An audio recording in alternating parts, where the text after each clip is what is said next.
السلام عليكم ورحمة الله وبركاته.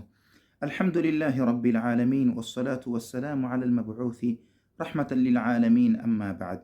أيها الأخ المبارك وأختي المباركة، مرحبا بكم. Karibuni tena kwa mara nyingine kwenye kipindi chenu tulichokipatia kwa jina la Allahumma bika asbahna.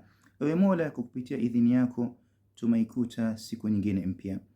Msikilizaji mtukufu wa Kiislam, mtazamaji mtukufu wa Kiislam, kifa nastakbilu shahra Ramadhan almubarak, ni njia gani iliyo bora tunaweza kuupokelea nao mwezi mtukufu wa Ramadhani?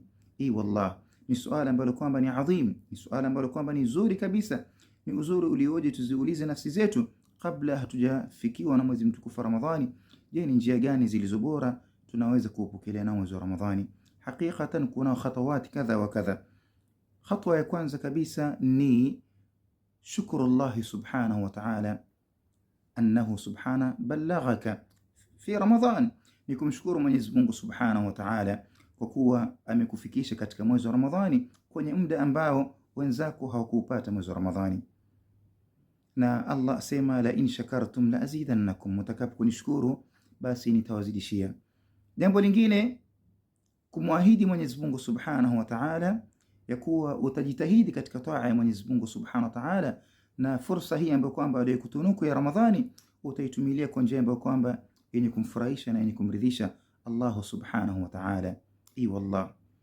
Na lingine ni kutubia kwa Mwenyezi Mungu subhanahu wa ta'ala na kutangaza tauba kutokana na yale makosa ambayo kwamba ulimkosea Mola wako katika siku za nyuma, ili ukiingia katika Ramadhani uingie ile hali ukiwa ni mwepesi. Na hatua nyingine ambayo kwamba ile mzuri kabisa ni kuomba msaada kwa Mwenyezi Mungu subhanahu wa ta'ala ili ubakie katika taa masaa 24 na upate kupatiliza mwezi wa Ramadhani na kujaza ndani yake yenye kumridhisha na yenye kumfurahisha. Yaqulu sallallahu alayhi wasallam, khairun nasi man tala umruhu wa hasuna amaluhu, asema Mtume sallallahu alayhi wasallam, mbora wa watu ni yule ambaye anayepata umri mrefu na ili hali mazuri yake yakawa ni yenye kuzidi. Waffaqani Allah wa iyyakum lima yuhibbuhu wa yardah. Wassalamu alaykum wa rahmatullahi wa barakatuh.